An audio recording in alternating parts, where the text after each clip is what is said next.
people registered? So we don't do registration I gotcha. for Buddhism in a nutshell. I mean, people have to register to get on Zoom, so I could go look at that, but Oh, that's okay. okay. So we are live now on YouTube. It's a good practice. Oh yeah, you got your little book from last night. Yeah, I couldn't understand him on YouTube as easier as I could read it. It made more sense for me to understand him Mm, to read this, kind of see the accent there. there's a little sing-song way to, I don't know, maybe as a musician it would sink in, but it's much easier for me to remember like songs if they have a tune. Mhm. I will. So there's a little kind of a sing-songy way of saying the Vajrasattva mantra. So maybe next Mamala's great at it. I'm one. terrible. One was really good. Will, how are you tonight? I'm doing very well. How are you doing? Doing great. Where are you joining us from? I'm in South Durham. South Durham. Okay. Not too far away then. Not far at all, no. Have you been to the center in Raleigh? I never have. I've been Okay. meaning to, Okay, and great. I never Well, we're have. happy you're here on Zoom with us, but Super. definitely come if you get an opportunity. I will. How far of a drive is that for you? That's about a half hour. I'm in Oh, South that's not Durham. bad. No, it's nothing. I'll be there one of these days. Awesome. Well, Geshe-la will be back in early January, right, Linda? Mhm. Yes.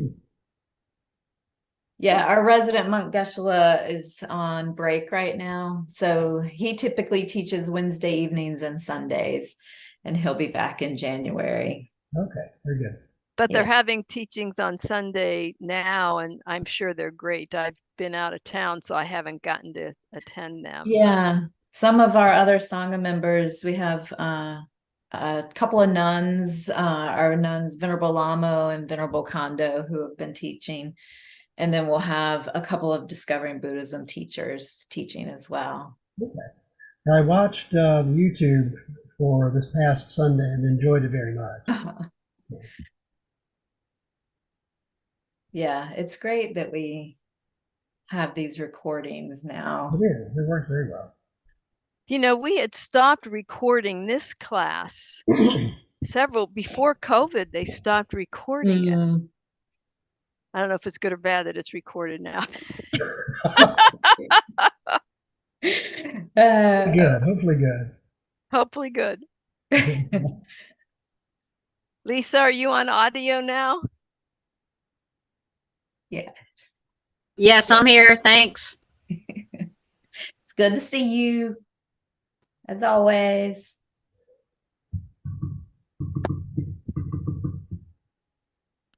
And we have at least 5 people on YouTube. So hello, Oh, YouTubers. great. Welcome. It's 7:01, so whenever you want to start, Karen, we can go ahead and get started. For those of you who are unmuted, I'm going to go ahead and mute you, except for Karen, of course. Hi, Margaret and Mary. Hi. Hi, Linda. And yeah, so we can go ahead and get started. I will also, hang on, there's other people joining. I will also spotlight Karen. Oh. Hi. You can put your view on gallery. I mean, Oh, very good. yeah, And but I don't have to look at myself. for me, for the recording on Zoom, Yeah, we're it just, works out better. yeah, there you go. Okay. All right. Yeah. So any of you can just go to gallery view if you prefer that. And I will say this can be pretty informal. I know. How many of you have not been to the center? It seems like several have been to the center. Okay, so we have few not, but have been attending classes for a while. So that's great. And I'm really grateful for Zoom because it makes it, it's convenient for everybody. And especially for me now, because I've been going back and forth to Ohio. even though I'm back in North Carolina now.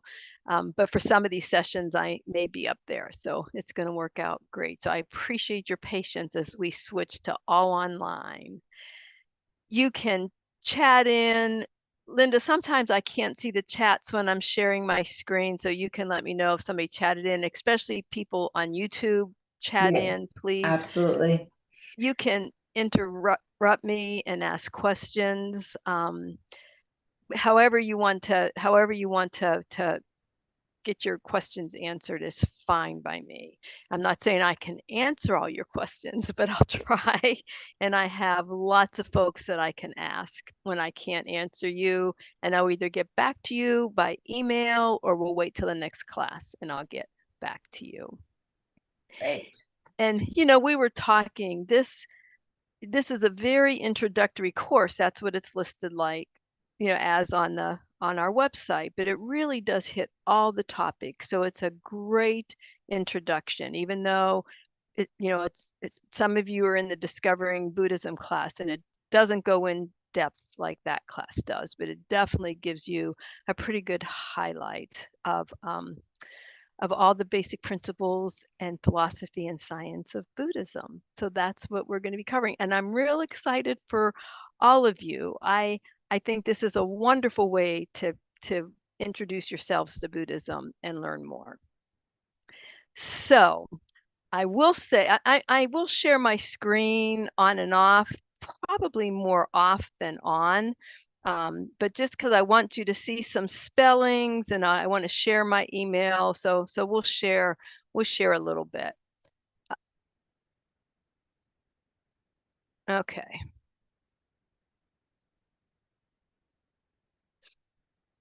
So let me say that when I started coming to the Kadampa Center in early 2000, right?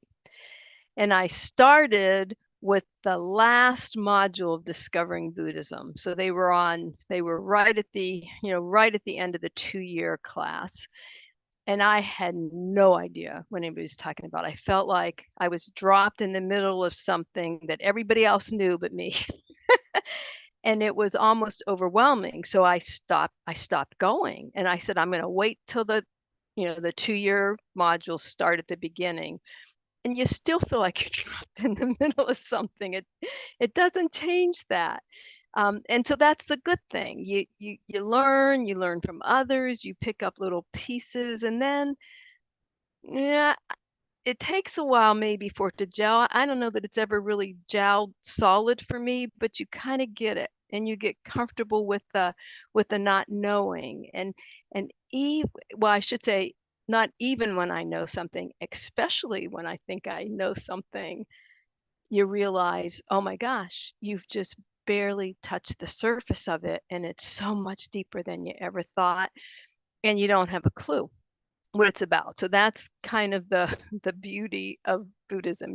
We all just keep learning together. So I started officially coming, I don't know, 2003, 2004, and I started with Discovering Buddhism. This class didn't exist. And I felt like I needed to know something before I ever went to Geshe-la's teachings or learned anything. Looking back, was that a mistake? I don't know. It worked for me. Maybe if I would have known a little more besides what I read on my own, it would have been more helpful. So no matter how you jump into Buddhism, there's no right or wrong. And I will say this class, I mean, some of you know about Buddhism, have been studying. For some of you, this information's new. So it's almost like you're just dipping your toes in. And this is the perfect class to dip your toes in and see what you're interested in, what you're not interested in. And we don't recruit anybody. You don't have to become a Buddhist. You don't even have to want to become a Buddhist now, but these principles will benefit all of us, regardless of whether you decide to go on with this path or not. So you will hopefully hear helpful information. I'm one of the volunteers that teach Buddhism in a nutshell. There's several of us. Our center, and Linda has probably shared that with you, and some of you have been coming know. It's really run by volunteers, from setting up our Gampa to actually, we built our Gampa and painted the whole building that we're currently in. So it's all volunteer run. And we have lots of volunteer programs, and it's a wonderful way to jump in and get to know people and learn, about certain practices. But we had a very active prison project. I taught in the prisons for 6 years, and with COVID, kind of ended that, and we haven't been able to get our feet back in the door for a lot of the prisons that we're in, sadly. Hopefully that'll start up again. I've been on the board. I've done multiple roles. Probably the most hilarious role I did was I ran our sewing group. We made zafus, the round cushions people sit on. I can't sew. I can barely thread a needle, let alone I couldn't sew a hem. I can't do anything. But somebody donated this gorgeous material, and I thought somebody's got to organize this. And so every Saturday we had a sewing bee, and all I could do was sit there until we could start filling the cushions, and then that was lots of fun. So even if you don't know what you're doing, excuse me, you can jump in and find something to do, something to organize. So you already know our center, our website, because you found this class. Hopefully you've gone to the Buddhism in a nutshell segment, and I'll show you some of the resources on that here in a minute. And I'm giving you my email. It's just my last name dot first name at gmail.com. Honestly, email me anytime with questions. I don't mind at all. I wouldn't give you my email if I minded if you called me. And if I talk with my hands too much, you can just and then I'll try to sit on them so that I'm not always talking with my hands, or you don't have to look at them. So yeah, I don't know how helpful this is going to be sharing. I'll share every once in a while, especially if I have a word that I think that I want you to know how you spell it. So tonight we're going to go through really introductory topics, but I do want to give you the meat of what our Buddhist seals are. So we will talk about those in addition to some of the introductions. But I'm going to introduce you to the Kadampa Center and our founders and some of the key people at our center. Linda's one of our awesome volunteers. We're going to really talk about introducing you to the Buddhist topics and philosophy. Shakyamuni Buddha's life. I feel like many of you probably already know about Shakyamuni Buddha's life, but that's part of this class. We'll do a little bit of it, and a brief introduction to meditation that we'll also practice.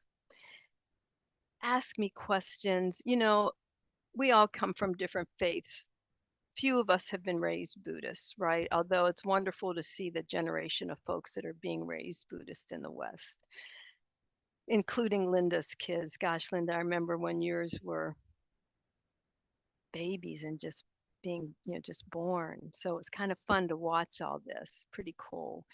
But I couldn't ask questions. Oh, and when I did, you practically got your hand slapped. And in Buddhism, it's the opposite. So something doesn't make sense, ask. You don't like, you're not sure if you believe something, no problem now. Just put it aside. Just take what you want and leave the rest. So, any questions, any burning questions before we do a meditation? So how many of you just took Meditation 101? Anybody take it yet? Oh, Lisa, you did with David? Okay, and you did, Scott? Okay. So David's my husband, and Mary did too. Okay, great. And he teaches a Meditation 101. He said he was going to sit in on this one, but I said no, because he came to my teaching once pre-COVID and Linda, he corrected me in front of everybody. I forget what it was, but I wanted people to answer, and he just jumped right in. He said, like, what are you talking about? And it's this, and oh, it was awful. So I said, no, you're not sitting in on this tonight. No. He's a wonderful teacher. So most of you kind of know meditation, and that it really is to settle our minds, but it's to familiarize our minds with our internal world. So in Buddhism, it's not so much about relaxation. That's one of the great side effects of meditation, is that peaceful, calm mind that you will get when you practice. But you really want to dig deep and make sure that you're looking at your internal world, your ways of thinking, your habitual ways of thinking, and how you can begin to change that. So we're going to talk. Those of you who took his class know about the positions of Buddhism, and some of you, or of meditation, and some of you have probably heard Geshe-la teach. So I'll go into that next week. But for now, I'm sitting on a cushion. If you know, whether you're in a cushion or a chair, you want your back relatively straight, not shoulders back, chest out, rigid, very relaxed, but you don't want to be bent over. And if you're in a chair, you don't want to lean back on it. You want to kind of sit away from the back of the chair. That whole idea is to get air, right? So that's one of the most important key postures. And the rest we'll talk about. If you're in a chair, make sure your feet are touching the floor. You really want to be grounded and supported. So put a pillow or box or something under your feet if you don't touch the floor in your chair. And then I invite you to not close your eyes, but pretty much close them, letting a little bit of light in. So slightly open, mostly closed, however you want to think about that. However, if you don't want to close your eyes, I had several in my prison group who couldn't close their eyes. They post-traumatic stress, and so they would sit there with their eyes open. I took a class from it was I've taken a couple of meditation certification classes, and one was from Jack Cornfield on Zoom. I don't know if any of you took any teachings from Jack, but he just stares. So he's staring right at you, and that used to just freak me out. I used to have to look anywhere but at my screen. But that's a way in many traditions that you just stare straight ahead, rather than close your eyes, because for him, he could stay focused more. Whatever's comfortable for you. So go ahead and close your eyes. And I want you to take just a couple of deep breaths, just to kind of let go of any stressors to be here, any stress from your day, and just bring your attention inward with each breath. Just go a little deeper.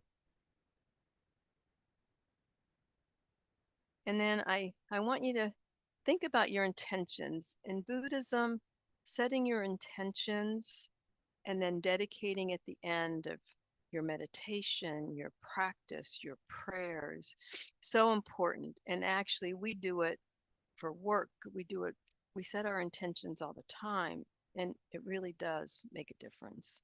It's just how you want to be.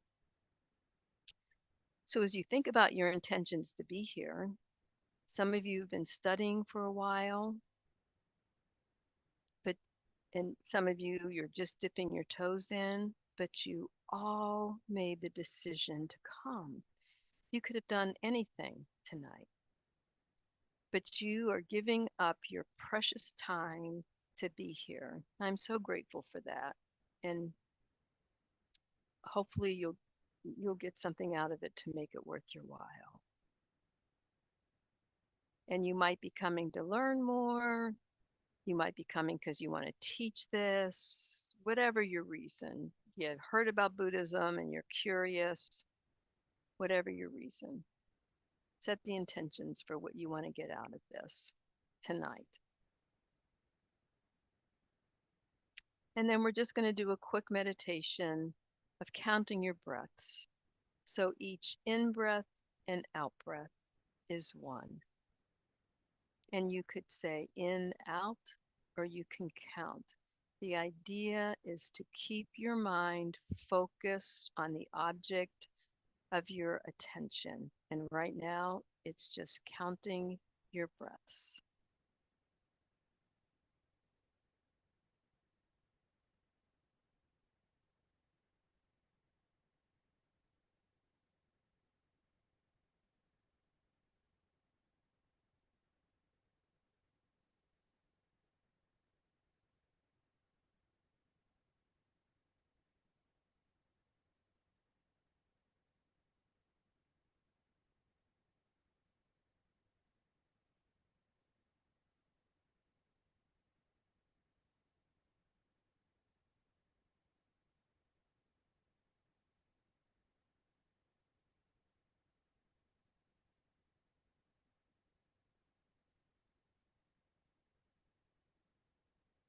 And if your attention veers off to a to-do list, something you forgot, you finally settled your mind and now all kinds of things are bubbling up, just with kindness and a gentle nudge, bring your attention back to the breath.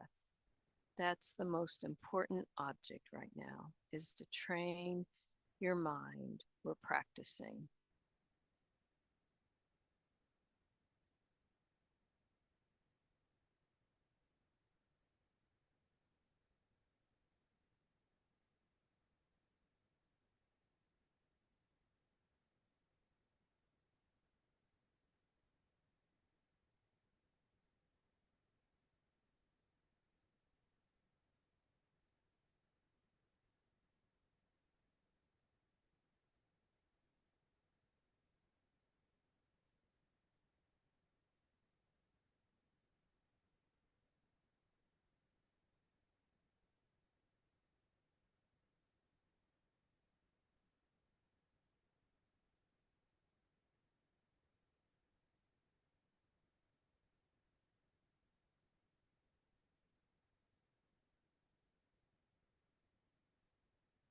And just let go of counting.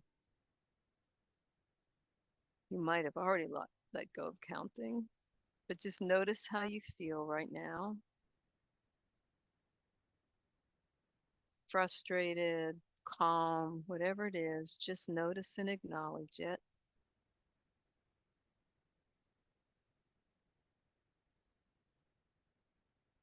And then dedicate any benefit you got from this. And, for a while, I would think, well, I didn't get any benefit but daydream, and that's okay. The benefit was I tried. So any benefit you got is important to dedicate. That you may deepen your practice, you may deepen your meditation, you may listen better, whatever you want to dedicate this to be a better partner, friend, parent, whatever it is. This will make you better. And that's our goal.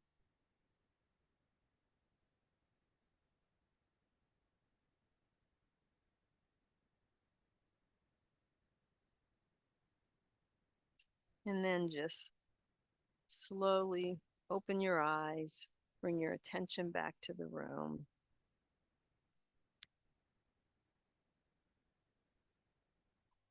How'd you do? Anybody totally lose count? I didn't even try to count. I can't when I'm these. You lost count? Good, thank you. It's okay because it's not a race, right? I took a class once. It was a 2-year class, and I would just sit there, boy. I could count. I never lost count.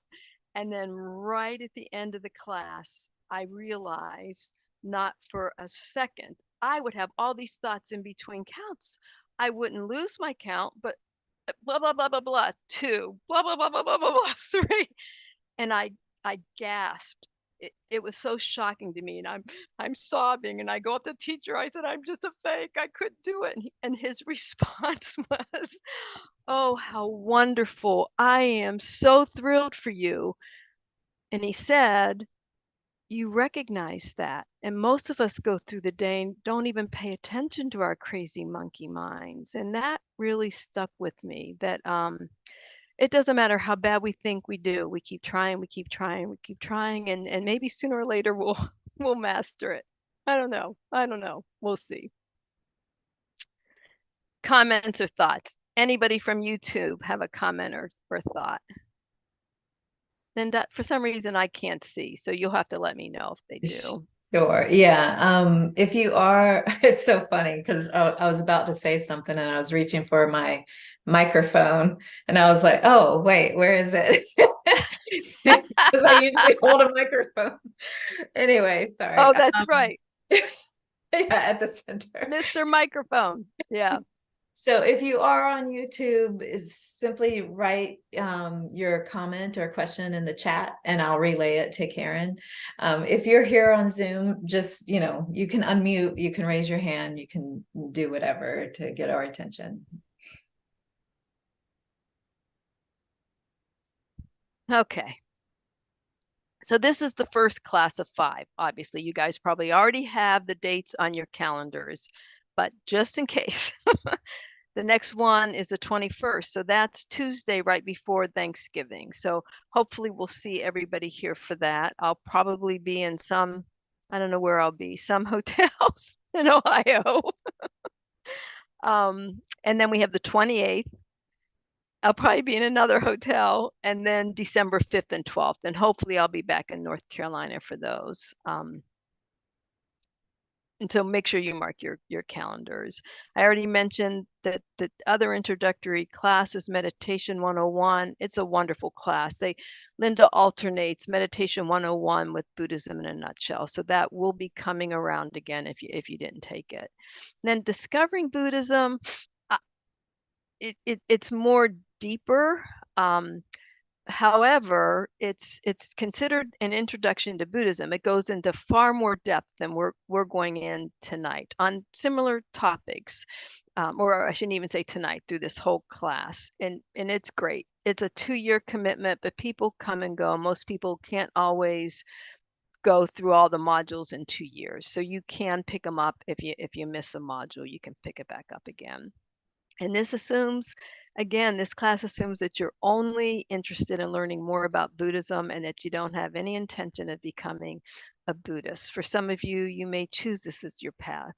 But as we glaze over these topics, you will find plenty that will be, no matter what faith or whether you're an atheist, it doesn't matter. You will find something that will help and benefit you in your life. I can pretty much guarantee that. We don't convert anybody. Actually, I heard His Holiness say more than once, he said, it doesn't matter what you are, be a good Christian or Muslim or Jew, whatever your faith is, just be good at it. And that's what matters for all of us. And then take these the Buddhist principles and philosophy as they benefit you, and leave the rest. Now, if you decide to follow this path, then you're working towards a state of enlightenment. From lifetime to lifetime to lifetime, we'll work through that. And there'll be other things that you'll want to learn about. For now, we'll touch on those topics and you can put them on hold until you're ready to delve a little deeper. And I'm going to show you, I'll share my screen again. I'm going to show you some of the things that are on the Buddhism in a Nutshell site. You might have already looked at those. It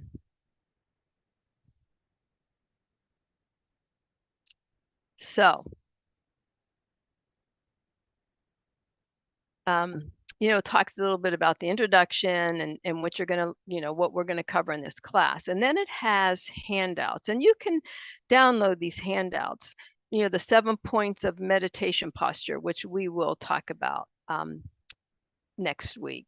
And then several of the meditations that we'll do are in here.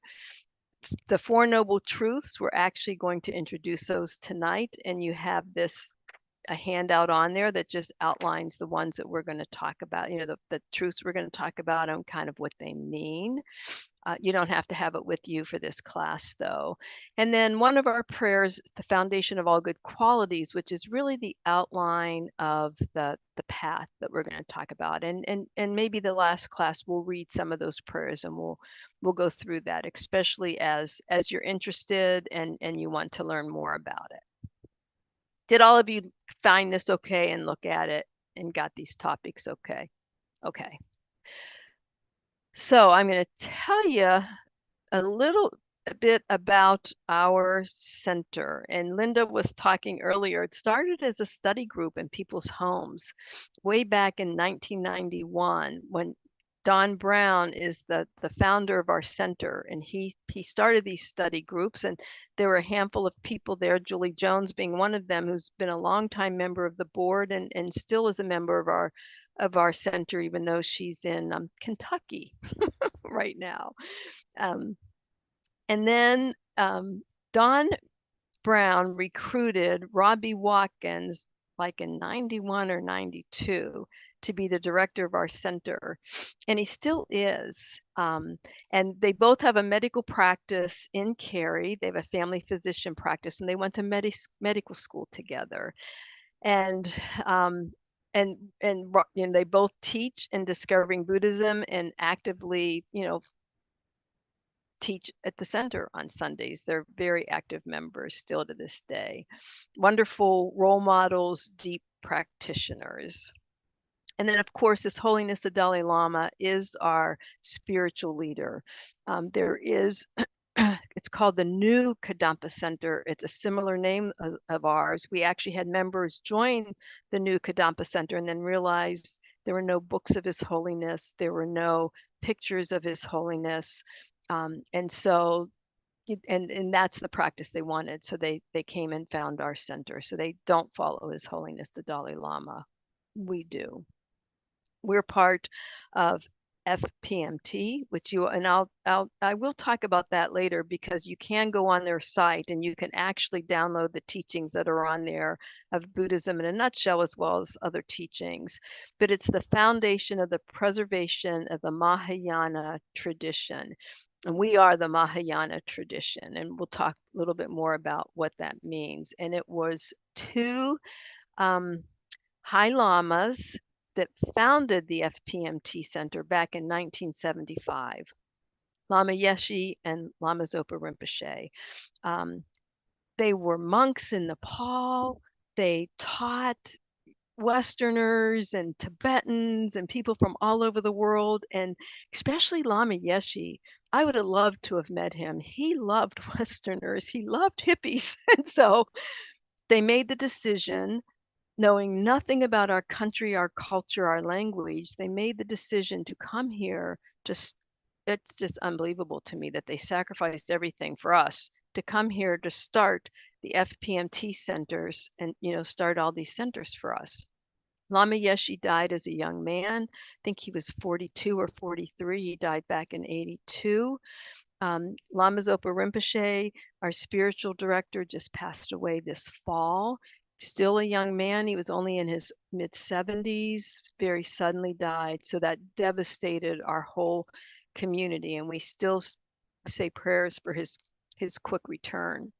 Lama Yeshe, go ahead. Were you going to say something, Linda? Karen, that was Lama Zopa Rinpoche passed away in April, so it was in spring. Oh, that's right, because I was at that retreat. Why was I thinking fall? Yes. Thank you. Gosh, that was even sooner. And Lama Yeshe's reincarnate, he's like 40 or almost 40 now. Lama Ozol, he's no longer a monk, he disrobed, but very much following in Lama Yeshe's free spirit, and he has millions of followers, and he really dedicated to Buddhism as well as the environment. And he is from Spain. We may talk a little bit more about him. And Lama Yeshe actually picked his parents before he died because he knew he was dying. He was a very sick man. And then we have two Geshes at our center. Geshe Gelik, who many of you know, we call him Geshe La. La is just a term of endearment. So you either say Venerable Gelik or Venerable Songpo, or we just say Geshe La. And Geshe Songpo, we either say Geshe La or Geshe Songpo. So he's used to be calling Geshe Songpo. Geshe La is the resident teacher. He came in early 2000, like maybe 2000, right around there, speaking no English. Lama Zopa Rinpoche wanted our center to have a Geshe, and he went to Sarah J and asked Geshe La's teacher for a new Geshe that could come to the U.S. And these Geshes would never say no to their teachers. So he came, not even really wanting to teach and knowing nothing about our culture. He's funny. He'll talk about what kind of karma is that. that we're learning Buddhism from somebody who can hardly speak English, but he speaks English very well. And Geshe Songpo is also a high-level Geshe, and he really specializes in rituals and practices. So he teaches us a lot of those, and he does other teachings as well. He leads some retreats too, which have been great. A Geshe, I don't know if many all of you are familiar with that term. It is a degree in Tibetan Buddhism. It's like a PhD level, and Geshe-la is the highest level degree you could get. He's a Larampa Geshe, so he went on to even study more, and Geshe Songpo went on to study at the Tantric College and the Ritual College. So we are so fortunate. And let me just look at my notes. There's like 150 FPMT centers in the world, maybe a few more than that now. Just a little more than 22 FPMT centers in the US. Now, there's other Buddhist centers, and many follow a similar tradition of Tibetan Buddhism, but like 22 FPMT centers, and less than half of those have Geshes at their center, and we have two. So I don't know what it is about Raleigh, North Carolina. I'm even amazed that I ended up here, like that we all found these teachings. Like the chances of that, it's almost overwhelming to think about how special this is. And then our center has had 6 ordained nuns. 3 are still very active at the center, and some of you have met them. Chukila, Kandola, and Lamala. Lamala's our chant master, so she's there for all of Geshe-la's teachings. And then Tendrin-la is from our center, and she has come back and taught. She stays with us a lot when she comes back. So she just headed back to Florida, but Lama Zopa Rinpoche had her go to Florida to teach there. So she teaches at a center there. But she's supposed to come back. Linda, I don't know if you know that. She's thinking about coming back and living here from May through September. So keep that in the back of you, because we may be able to tap her. Yeah. For teachings.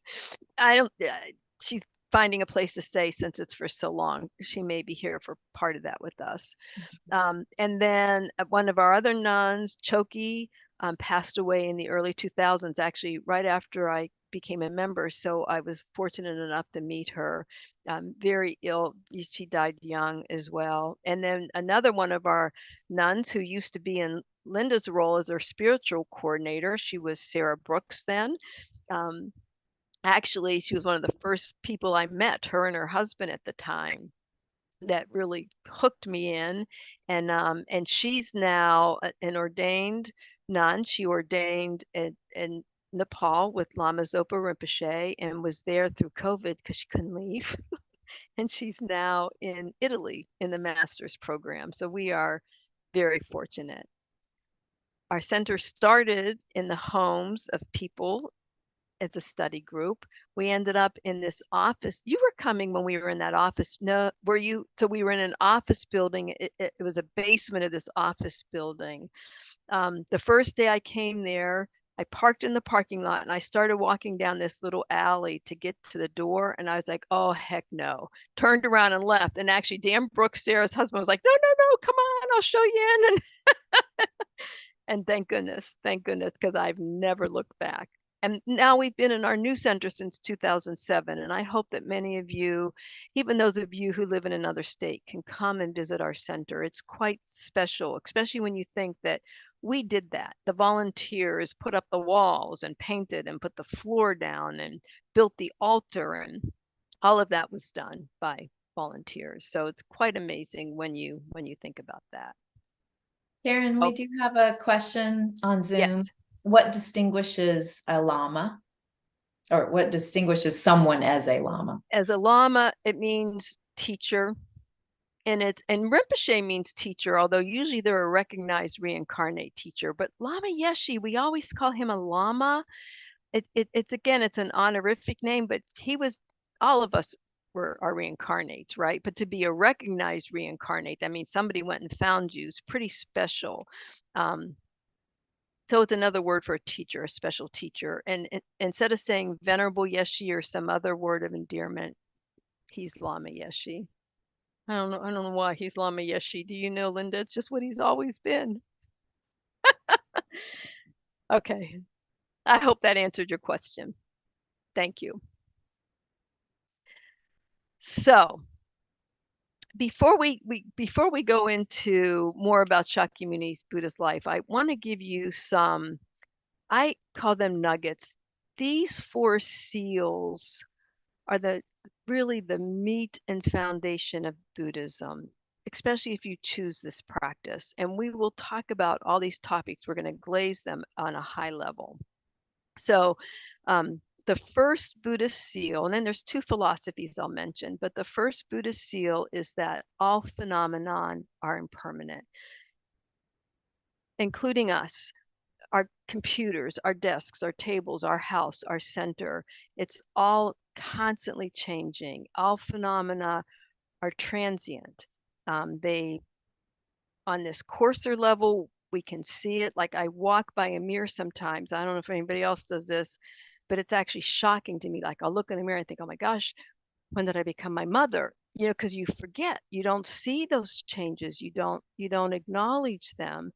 Um, you know, we'll do a meditation if we have time. Our skin cells are sloughing, our hair is, when we get up, we leave a microbiome that scientists can come in and tell us exactly where we sat. We're shedding all the time. We're not the same person we were even 5 minutes ago. We don't notice our table or our house. Well, I notice because I'm seeing paint peeling as I stare at my walls. But things are in constant change and flux on this course level. The subtle pieces we don't notice so much, but scientifically, even scientists have documented everything changes and disintegrates all around us. So all phenomena are impermanent, constantly changing. The second one, a little harder to swallow. We're going to talk about suffering tonight and next week. It's so funny. Somebody said that's all Buddhists talk about are suffering, and it's not true.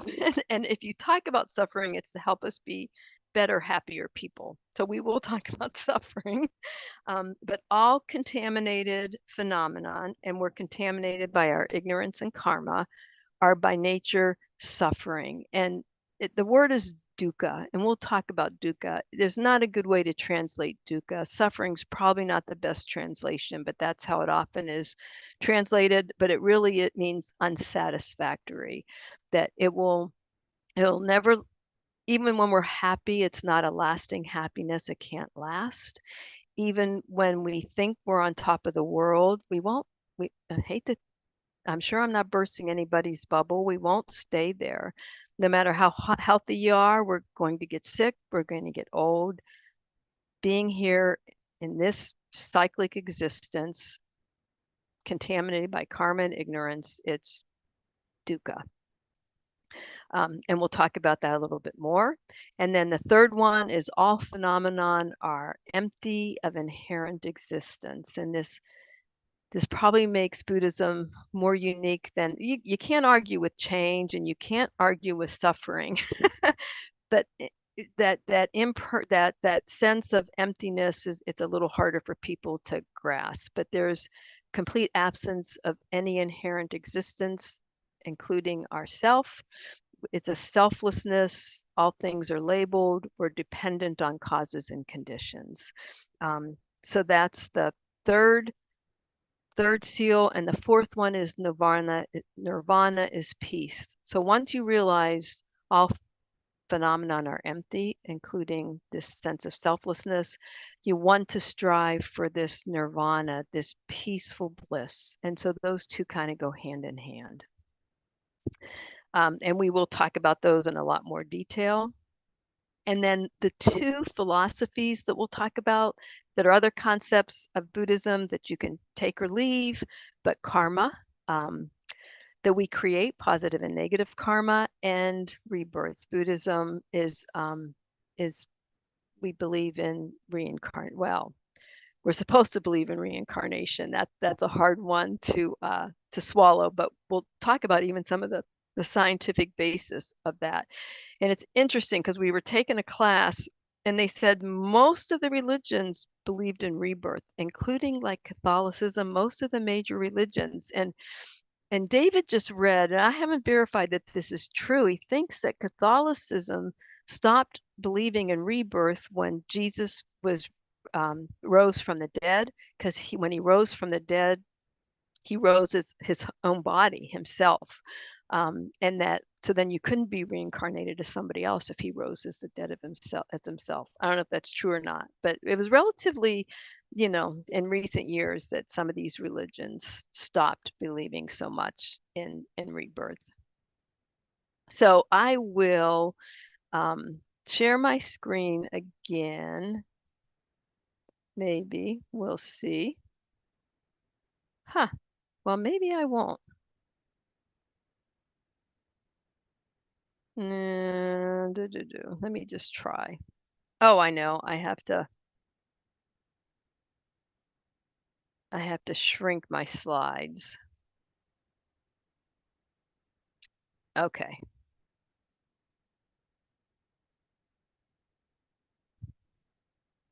Okay. Thank you.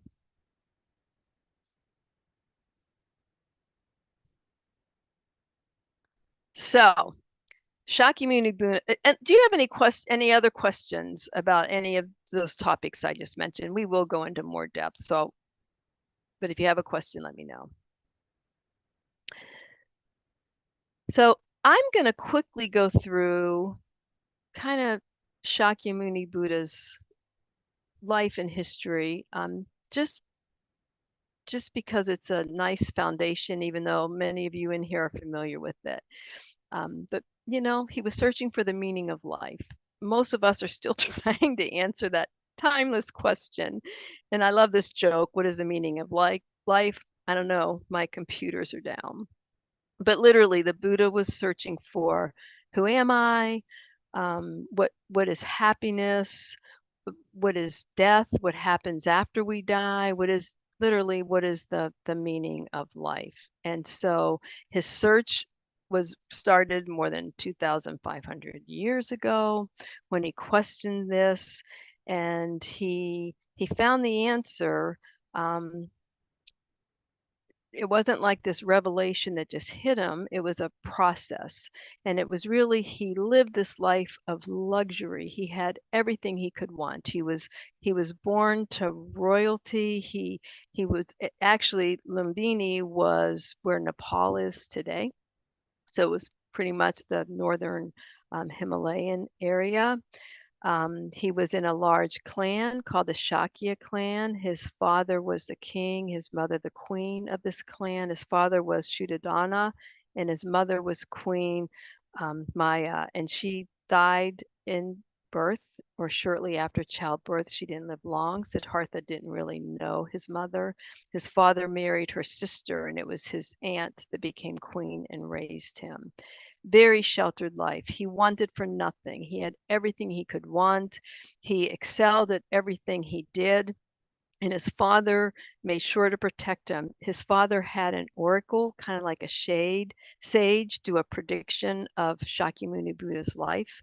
And the sage said, or this oracle said, that Shakyamuni Buddha would either be this great king and run your kingdom, or he'll be this spiritual sage. And Siddhartha's father took every measure to make sure he would become king and not become a spiritual guide. But despite having everything, Siddhartha had a glimpse of suffering. He wanted to know what was outside of the walls of where he was raised. So when he was 29 years old, he was married, had a wife. He already had a child, Rahula, who actually became one of his monks. Who he followed his father after he became enlightened, and actually the queen, his aunt, also became a sangha and followed the Buddha when he became enlightened. But he left all that when he was 29. He snuck over the castle walls. His charioteer, his name was Shana. It was also Buddha's best friend, went with him, and the Buddha saw suffering. He saw a dead body. He saw somebody old. He saw somebody very sick on different trips outside those walls. And Shauna said, this is what happens. This is normal. And the Buddha realized that not only was he going to suffer and die, but his wife, his son, his father, everybody he knew and loved was going to get old, get sick, suffer, and die. So he decided he was going to leave this life of luxury behind, and he became a mendicant. He became this ascetic. He had met 5 other mendicants when he had climbed over the wall, and his charioteer Shana went with them. They followed these other 5 Mendicots, and it was a life of extreme suffering. He knew he couldn't find what he wanted in luxury, so he thought total self-deprivation he'd find the answers. So they were literally starving. Like, I have a Buddha statue behind me where you probably have seen it, where he's got that sunken belly, he's all skin and bones, and that was from when he first became enlightened. So for 6 years he followed this life, he and Shauna, of complete complete destitution. And when he was almost dying, he passed out on this riverbank, and actually it was in Bodh Gaya, and you can actually go to that river and sit where the Buddha supposedly was, laid down. And a woman, probably a revelation, came and gave him a few drops of milk, and that was enough to sustain him. While he was sitting there, he saw a boat come by. Somebody on the boat was playing a guitar, and the Buddha, as the story goes, realize the middle way, where if the guitar strings are too loose, you can't play beautiful music. If they're too tight, you can't play beautiful music. So luxury or self-deprivation, you have to find the middle way. So he sat under the Bodhi tree. You can go sit under that Bodhi tree. You can watch the Bodhi tree there in Bodhi Gaya. We came back with seeds. This was in 2018, and you can't see it, but I have a little. Oh wait, I'm turning it the wrong way. No, that's the right way. Oh, you can't see it. I'll show it to you. I'll show it to you later when I can pick up my laptop. It's a little Bodhi tree growing from those seeds. Now I'll probably kill it, but it's still alive. It's still alive over there. You have to take my word for it. But he sat there for 49 days. And after those 49 days, he realized reality. He realized the truth of existence and became enlightened. He got rid of all his delusions, his negative minds, only positive states of mind. And when he realized the truth of how things exist. He went on to teach for about 45 years after he attained enlightenment. He died at the age of 80. He has more than 84,000 teachings during those 45 years. He didn't teach right away because he didn't want to freak people out for what he learned. He was still trying to feel the ground. And the first people he went to were the other 5 ascetics, the other 5 Mendicots that he hung out with for 6 years. They didn't want anything to do with him. They thought he was a traitor. And then one of them saw something in the Buddha's eyes that they realized he found the answer. And they became his first disciples and attended his teachings. And continued to teach even after the Buddha died. So the statue, I've not seen it. Have any of you visited India or Kushinagar? So the statue is there. This is a picture of it. And this is called the lion's pose, where the Buddha was lying on his right side when he died with his right hand under his head. And that's supposedly, I try to sleep that way. I can't. But it's supposedly a great way to sleep and a great way just to rest. I'm not sure. I couldn't tell you why. But that's the position that the Buddha was in when he died.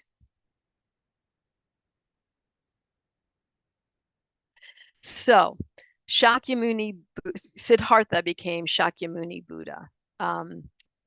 He wasn't born. Well, there's debate whether he was born a Buddha or not, but we'll take it for the teachings. He wasn't a Buddha when he was first born in his lifetime.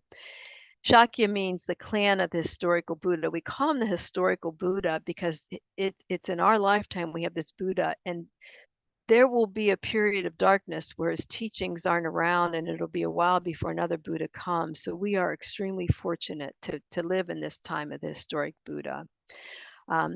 Muni means sage, and Buddha means fully enlightened one. So he's the fully enlightened sage from the Shakya clan, and that's what Shakyamuni Buddha means. He's not a creator. In Buddhism, there isn't a creator God, and Buddha was not a creator God. He was a human being like all of us, showing us how we can become enlightened, leading us that way, and letting us know that despite being human with all of our faults and misgivings, we can attain Buddhahood and become fully enlightened. There's a book, it's not on your reading list. You may or may not be interested. It's called Old Path, White Cloud. And it was written by Thich Nhat Hanh, who's a Mahayana Buddhist, a little different tradition, a Vietnamese tradition from us. But Old Path, White Cloud, it's about this thick. It's a big book, but it's this delightful story of the Buddha's whole life. So if you're interested, it's pretty wonderful. It's pretty good to read. And enlightenment, if you choose this path, is our ultimate goal of our practice, is to um, remove all of our delusions, all of our limitations, all of our negativities as the Buddha did, and develop this infinite state of compassion and wisdom as the Buddha did. And we're all capable of that. So the Buddha, he gave any questions about the Buddha's life? Any of you read Old Cloud, White Path? So I don't know who originally had the book. Linda, I think Elise Strevel did. And then I read it and I gave it to Sandy, and I think it ended there. But the idea was to pass it around to members and to put it in our library. It's a delightful little book. So the Buddha actually gave, and so no questions. I'm sorry to interrupt. I do have a question. Please go ahead. So does Buddhism have an origin story, like a Genesis or creation story of the world as we know it? No, I can't see who asked that, but that's okay. No, and that's hard for all of us to swallow. No, there is no beginning and there is no end. It's always been karma and our delusions. Um, there's actually a scientific movie on oh, I just thought of the name when you asked that question, but it talks about beginningless time and what that means, because scientists now are trying to find infinity. And of course they can't. They try to find the smallest particle, but in Buddhism, you'll always find another small particle. A particle has to have a north, south, east, west. So there's something smaller. So just if you think about infinity, no beginning, no end, it's kind of all goes along with that same story. We'll talk about that again. Is it something that I can get my arms around? It's hard. It's hard to think, because I keep thinking there had to be a start. Like, how did I get this negative karma? Why am I here? But as you read about emptiness, we've always been delusional and had a mind of ignorance. Even when we were on another planet and maybe a gas somewhere, we still had some sentience, and we had negative karma when we were there in that gaseous substance. Go ahead. Sorry, Henry, you can unmute and ask your question. Unless you have a better way to explain that. Go ahead, Henry.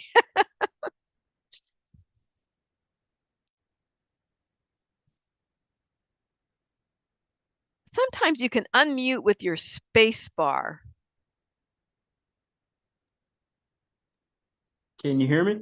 Yes. Okay. Yeah, I just was curious because I watched a lot of the teachings that Thich had done. I haven't read Old Path, White Cloud, but I was just wondering, was he Theravada or Mahayana? He was Mahayana. Okay. Oh, yes, Mahayana. Different Okay. tradition of Mahayana, but let me double check that and make sure I'm telling you right. I'm pretty sure Vietnamese. No, let me double check and I'll let you know. Okay, cool. Thank you. I really like watching his teaching. I love watching his teachings, and I have several of his books. We used his books in the prison too.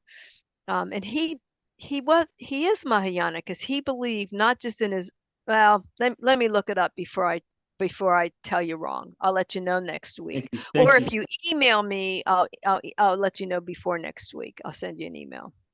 Awesome. Unless Thank somebody has Google right now. Do you, Linda? Did you Google him? I'm looking, and it's so far what I've like very quickly read, it doesn't specify. It says founded the Plum Village tradition. Yeah, he was Mahayana because Tendrinla started in Plum Village. Hmm. It's a different tradition than Tibetan Buddhism. He's Vietnamese, which we'll talk about a little bit about that next week. But he believed in not just your own. Theravada believes in nirvana for themselves, which wouldn't that be great for us all? But Mahayana goes one step further. Once you reach nirvana, or that state of liberation, you want to bring everybody else with you. His Holiness said, why would I want to be somewhere in this state of bliss if everybody else was suffering? And I love that. And I'm almost 99.99% positive that he was. Did you Yeah, find it does say an explanation of Plum Village tradition, and it says that it's an approach to engaged Buddhism mainly from a Mahayana okay, perspective mainly. Okay, so not that draws completely. and it says further that draws elements from Zen and Theravada. And Zen is Mahayana too, completely different tradition, Japanese, obviously. So different approach to enlightenment. Um, yeah. Thank you. Okay. Yeah, but and it's fine to even read somebody that's Theravadan tradition. It's actually encouraged just to learn what these different traditions are, and then just being able to and many of the monks study that, and many lay people study the different traditions, and then you can decide for yourself which one's the best path for you. Mahayana is considered you know, like the highest, or I should say that went further than other of these traditions went. I'll say it that way. And then we'll talk about that next week a little. Okay. Thank you. So we're going to talk about the two truths just briefly. We'll talk more about it. We'll talk more about the I said two truths, the four truths. Did I say two? Anyhow, it's four. um, the Buddha gave 84,000 teachings, which is we have copies of those at our center. Like I have way too many books behind me that I won't even pretend that I read them all. But we have all the books in Tibetan, the 84,000 teachings of the Buddha. And he gave all those teachings because we all have different capacities and we all have different understandings. And so he wanted to make sure that he could reach everybody. So there's something in all those teachings. The first, he gave four turnings of the wheel, and the first teaching he gave were the Four Noble Truths, because he found that this was the foundation of why somebody would find Buddhism and want to practice. So it's called the first turning of the wheel of Dharma. Wheel meaning like your compass, your ethical guide, and Dharma, mostly we use Dharma to mean the Buddhist teachings, but it's teachings that calm our mind, that protect our mind from our delusions. And for me and others who have decided this is your path, then that's part of the reason why. Not that I've gotten rid of any of my delusions yet, but I will say they're calmer. And I can recognize them now. I can say, oh, there's that angry mind, or there's that story I'm making up. I can catch it. So that's huge. Maybe that's as far as I'll get. That's enough. So these are the four truths. Nobody wants to talk about suffering, but that's the first step, is to realize no matter how good you have it, comfortable roof over your head, food to eat, maybe you're in a good relationship, you have lots of friends, you have a great job, it's still suffering to be in this life. We will still get old and sick and die, and we'll watch will watch loved ones die. So there is this truth of suffering, and it says that's the first step, is to recognize, even when you're at your happiest, it's never lasting happiness, and it is considered this form of dissatisfaction, this form of suffering. So to recognize that's the first step. They use the analogy of a physician. So the Buddha's the physician. First step you got to recognize is you're sick and that you want to go to the doctor, Buddhism, for your diagnosis and to see what's wrong. And that's the second Four Noble Truth, the truth of the cause of suffering. It has a cause. It can be diagnosed. We'll talk more about that next week, but it's our delusions, our ignorance, our suffering, our karma that causes this suffering. And we'll talk more about that this week, but to get that diagnosis, to seek that. And then the third noble truth is the truth of cessation of suffering. You know, the Buddha starts with suffering, but he lets you know there's a way out. Like there is a cessation. You can end your suffering. There's a prescription, and he gives us the prescriptions and the prescription in his Dharma teaching. But you have to follow the prescription. You have to take the medicine. You have to follow the teachings to find the true cessation of suffering. And that is the last one, is the truth of the path to the cessation of suffering. It's what is the path that'll end this suffering. It's the treatment plan that we follow. And it's not always easy. It's not always a straight line, but the bottom line is we keep coming back to that path, and the path is called the Lam Rim. That I have read. It's 3 huge volumes up there. And anybody who's following this path, that would be the start. Lama Zopa Rinpoche often came and taught in Black Mountain. He came for Linda 6 years, 7, even after his stroke. 6, even after his stroke. He always came to our center, but he, like 6 years, he taught at Black Mountain. He was supposed to come again before his untimely death, but he taught on the Lamp of the Path, and that's a shorter version of the Lam Rim. So there are shorter versions, and having to read the three volumes. And we'll talk about what the Lam Rim is, but that's our clear instructions for how the cessation of this path. And then you do have a handout that talks about these types of sufferings, and we are going to talk about the sufferings next week. What time is it? 8:05. Okay, we will talk about that next week. I don't want to keep you until 8:30. It's a long time on Zoom. I'm happy to stay. So if you have questions, we are going to do another meditation, and we're going to do a few other things before we end. Any comments? Any other questions? I just, so in case you didn't see it, I did put the link to the Buddhism in a Nutshell webpage. And at the bottom of that webpage are the handouts. And then you can just click on those and print them, or just use them online. Perfect. Perfect. They can be downloaded. The other book, it was never really listed, but I had a picture of it. So we must have had it posted on the Kadampa Center website, but it's a book called Buddhism in a Nutshell that Lama Zopa Rinpoche wrote, and Venerable Amy Miller. Venerable Amy Miller is a Western nun. I think she's still out in California at Land of Medicine Buddha now, but she's originally from Philadelphia. She wrote that book with Lama Zopa Rinpoche, and there's actually, I listened to it in the car, there's actually a CDC they made of the entire book and the meditations. It doesn't follow exactly this class. The FPMT link, does follow this, because we follow their teachings and what it is, but all of the teachings that we cover are there in that book, and probably in more detail than we're going to go through in this class. If you're interested in that book, we used to have a copy at the center. I guess we still do. I'm pretty sure there are still copies at the center. Okay. Okay. Anything else? All right. Let's do another meditation. And this one will be, we're just going to do a quick body scan just to do something different.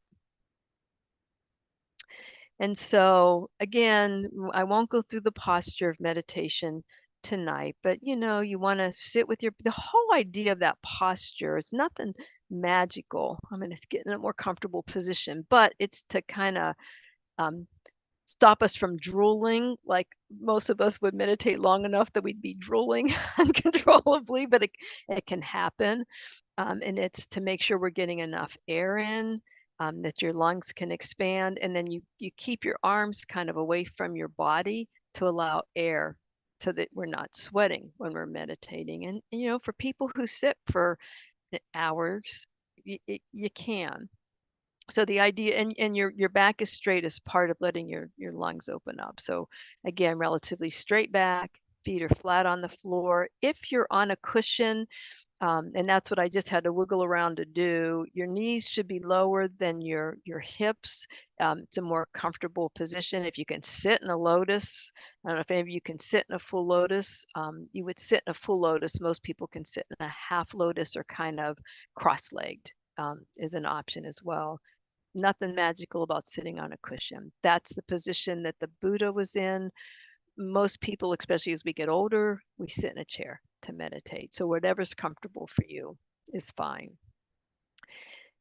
In our tradition, your right hand is on your left hand with your thumbs touching, like the Vajra posture, and your hands are just kind of slightly below your belly button. Don't feel like you have to do that tonight. You could put your hands on your knees or your thighs or wherever's comfortable for you. And then again, slightly close your eyes or keep them slightly open so you let a little bit of light in. Some people will say stare at your nose. I can't do that. I go cross-eyed and it's too uncomfortable for me. But I keep my eyes slightly open.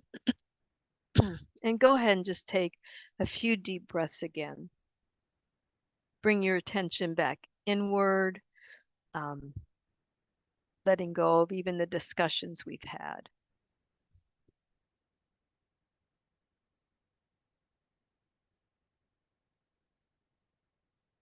Nice deep belly breaths, pulling up through your diaphragm, getting lots of oxygen in.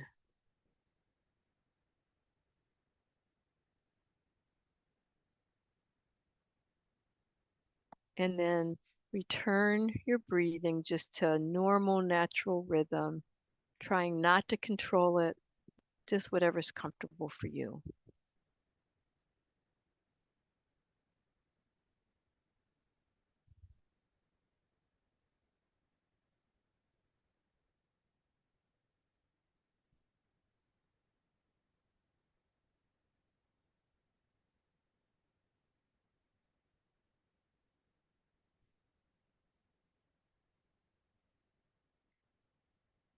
And you can start by counting your breaths if you want. For some people, that's a good way just to start. Each in-breath and out-breath is one.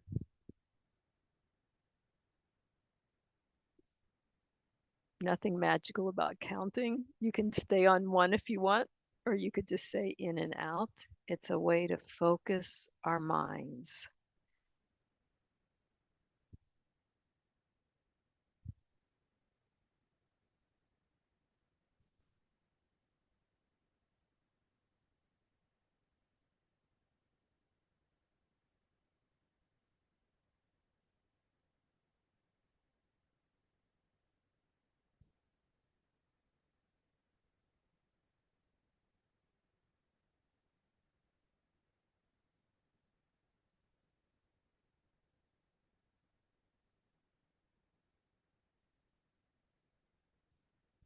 And then we're going to do a quick body scan.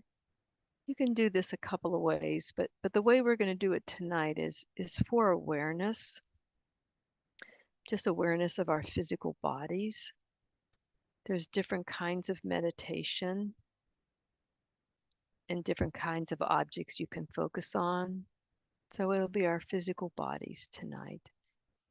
And you can do this as a way to look where tension and stress is and release it. We're just going to notice feelings. And if you're uncomfortable, you may want to just not only acknowledge that discomfort, you might want to release it and soften it and get yourself in a more comfortable position. But start at the lowest part where your body is touching the earth.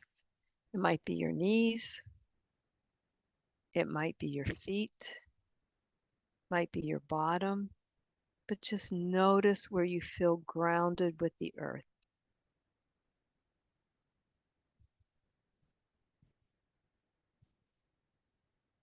Just kind of feel that substance, that earthy character, that support. You can almost just like gravity, just lower your whole sense of being.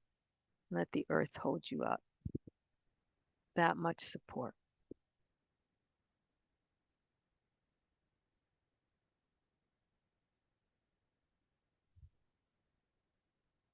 And just concentrate for a moment on that contact, that weight, that substance, that physical form where your body's touching the earth.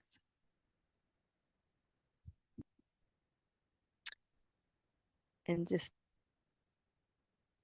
think about or observe the character of your mind, your consciousness while you're focusing there. What is the character of your mind, your awareness of this?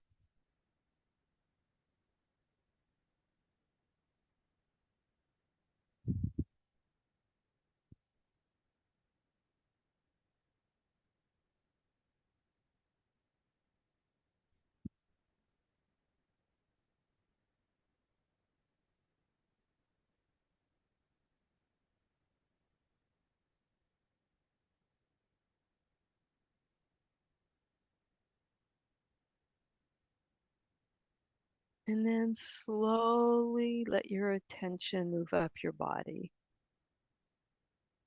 Maybe from your feet to your lower legs, to your knees and your thighs. Notice any sensations in those areas.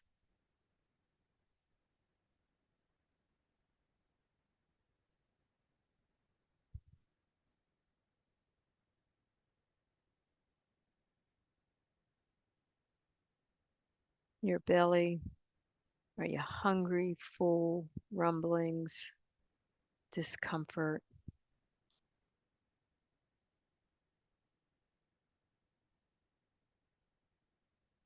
And up into your chest, maybe you feel the rise and fall of your belly and your chest as you take breaths.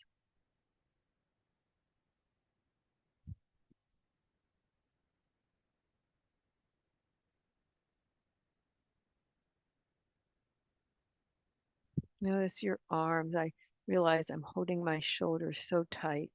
Maybe you want to relax those. Notice your arms, your shoulders. We often carry a lot of stress and tension in our shoulders, our necks, our foreheads. Just notice. If you want to relax the tension behind your eyes or your forehead or your shoulders, certainly do so. Maybe your jaws. Just notice the sensations there and maybe accept it. Accept discomfort.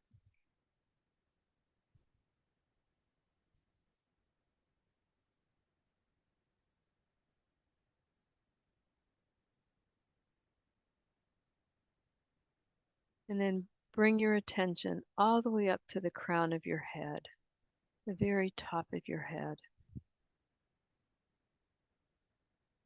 And just spend a moment concentrating there on your consciousness, your mind, your awareness. What's the character when that you're noticing at the top of your head? Maybe even compared to the character at the lowest part of your body where your body was touching the earth. Is there a difference?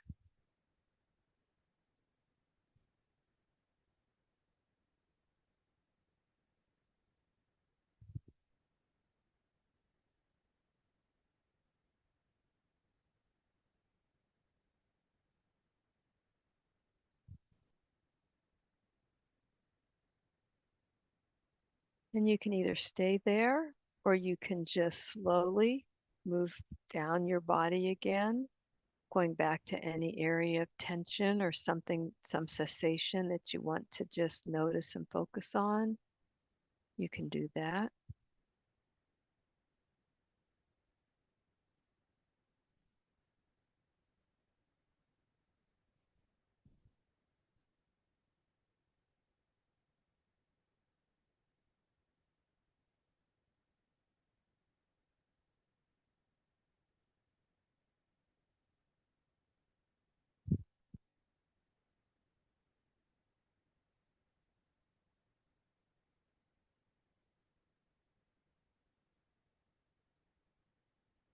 And then you can just bring your attention back to your breath, letting go of the body sensations.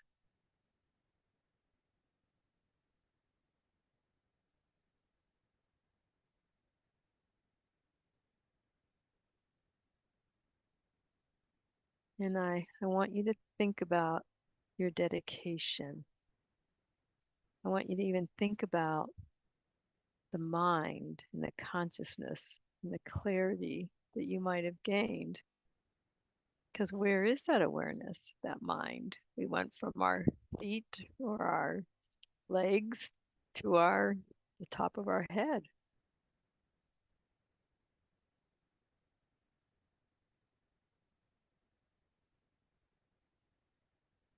And as you think about your dedication, it could just be for this meditation, but for this practice, you just sacrificed an hour and a half of your evening. I am so grateful that you did.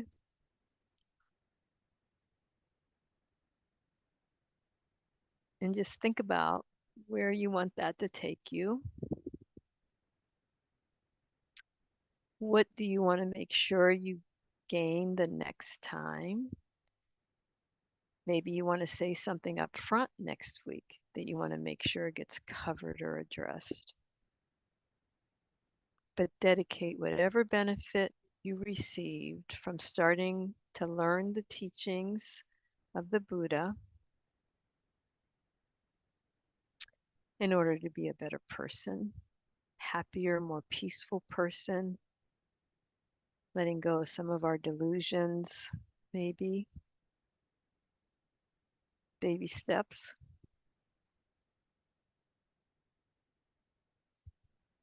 But just to make that dedication towards that process. And then just gradually open your eyes and bring your attention back.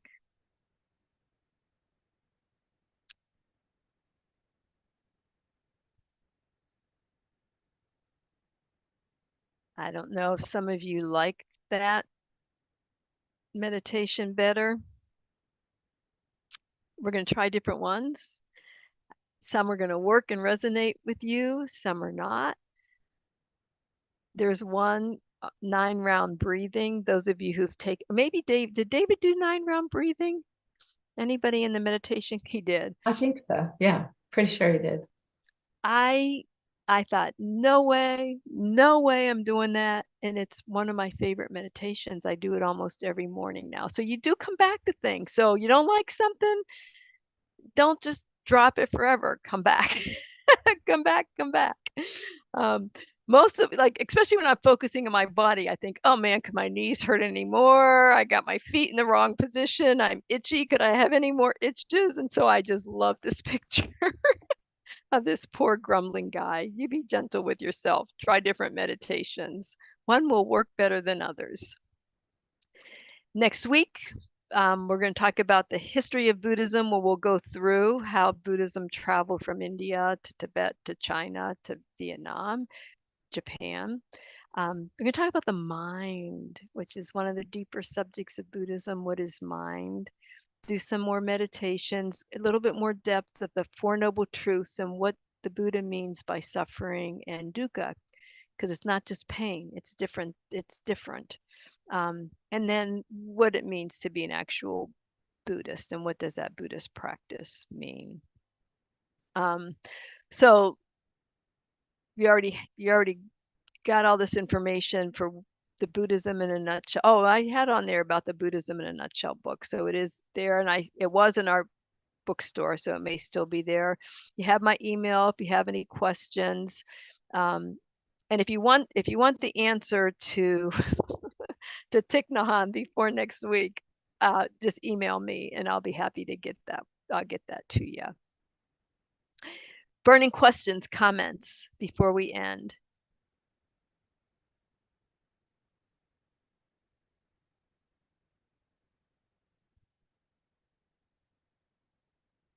Okay. Well, you guys are awesome. Bring your questions next week.